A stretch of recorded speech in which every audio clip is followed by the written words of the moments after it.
Besok yang 500 juta buat bangun rumah, 200 juta buat beli mobil, 20 juta buat beli iPhone.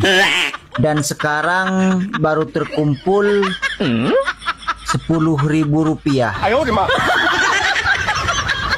Nggak apa-apalah, yang penting semangat.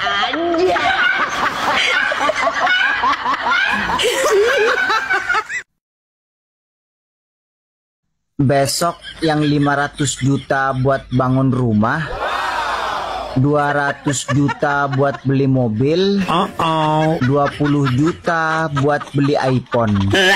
Dan sekarang baru terkumpul 10.000 rupiah.